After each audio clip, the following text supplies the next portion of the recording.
Welcome back to the Pursuit of Accuracy. I'm Josh, and today we're looking at the Arken SH4J Gen 2.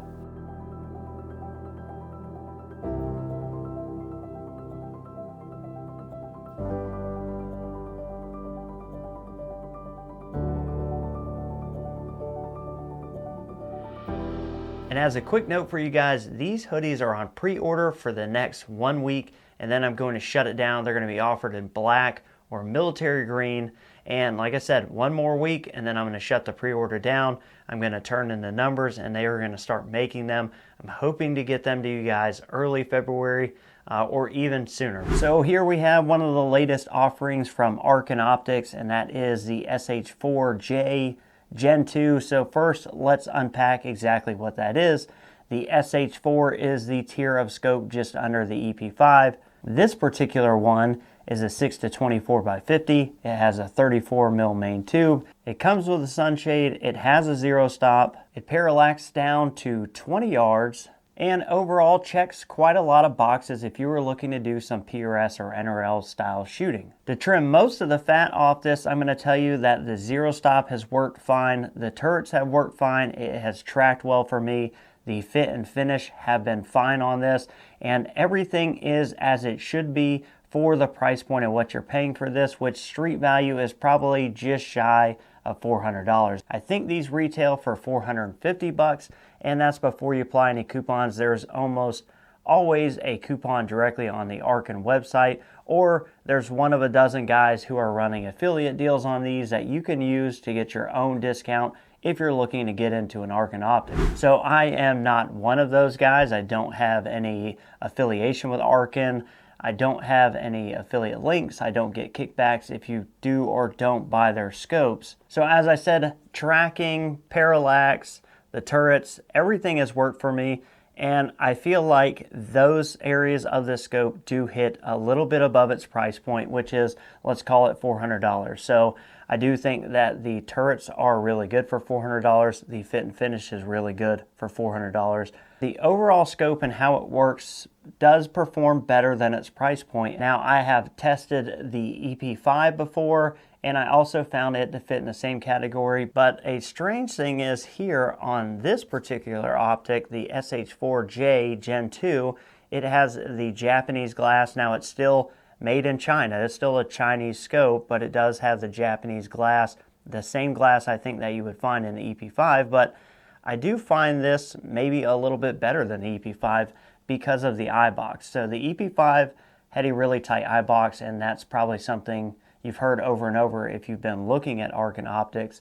And the SH4J Gen 2, I think, has a little bit more forgiving eyebox. So for a little less money, especially if you're trying to fit this on a base class or production class rifle to shoot in some sort of factory division, then I think you can save yourself a little bit of money. And I do think that this may actually be a better scope for that because the eyebox is a little bit more forgiving, or it has been for me, and I've heard it from other people as well, that it was for them as well. So I think we can safely assume that maybe the eyebox on the SH4J Gen 2 is a little bit better. So on this one, we do have the zero stop set, and the turrets are nice and audible and tactile, as you can hear from this.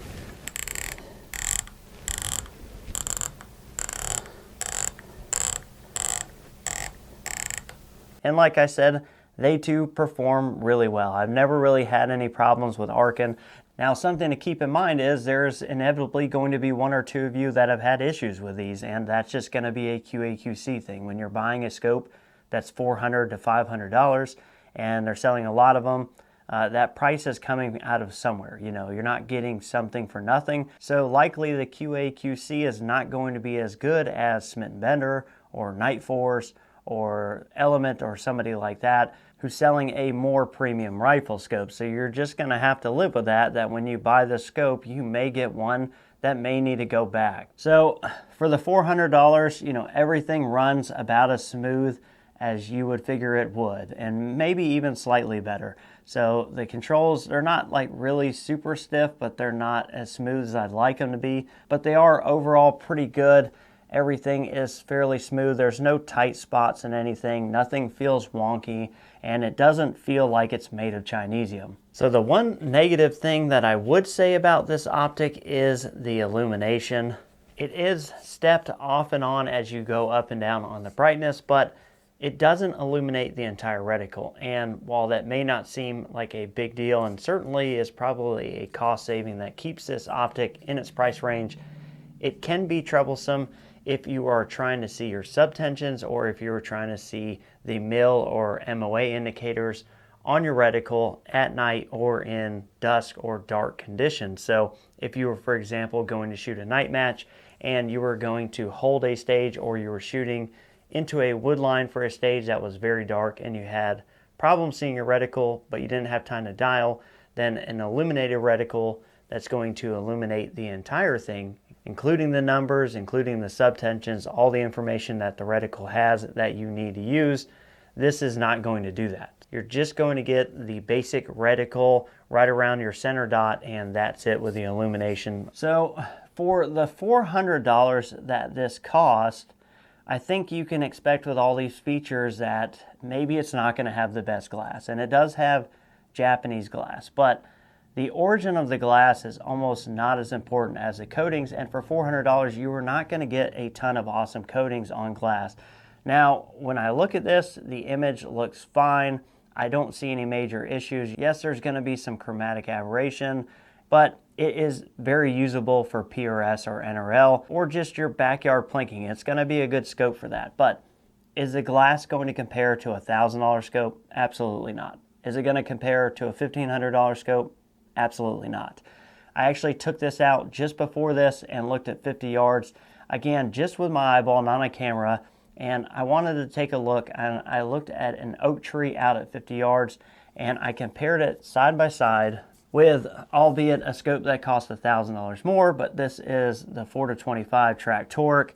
And when I compared these side by side and I looked at the same tree in the same lighting conditions, that's when you really start to notice that it's, this is $400 glass. And you got to be careful, because there's a lot of people out there who are either A, going to not know any better, or B, have an agenda. And I hate to say that, but it is what it is. And when I looked at the tree with the Arken optic, it's a $400 scope. When I look at the tree with it, I see the tree fine, everything looks good, but it's a very dull or flat image. Not a lot of contrast. There is detail. I do think it punches above its $400 price point, but it's not going to look like a $1,000 scope. So when I look at this $1,500 scope and look at the same tree, I'm seeing true to life color. I'm seeing a lot of good detail and a lot of small things that add up. That's in the glass and the coatings and all those other things that you're just not paying for when you're buying the Arken. And I just want you to understand that, because I'm trying to bring you a no BS review here. Do I think you would be happy for the money you spend on this? Yes. Could you go out and shoot NRL 22 and be successful with this? Yes. Could you go out and shoot NRL 22X matches or PRS matches for rimfire out to 400 yards and hit everything? Yes. Are you going to see less in hits, misses, vegetation movement, and things at distance with this versus a scope like this? 100% yes. This scope is going to see more detail. You're going to see more. You're going to see lead dust out at 300 yards. You're going to see little grass clippings moving around in the wind, things that add up and that make you more competitive, and that costs money. This is a $1,500 optic. You're not getting that in a $400 scope. And I hate to say it like this, and I'm only doing this because I want you guys to know what this is when you buy it. This is not a $1,000 scope that's being sold for $400. Let's wrap this up on a positive note. I've had absolutely no issues with this. I actually think the SH4J Gen 2 is a better NRL or PRS scope than the EP5 because of the eyebox. If you're in weird positions, the eyebox will punish you on the EP5.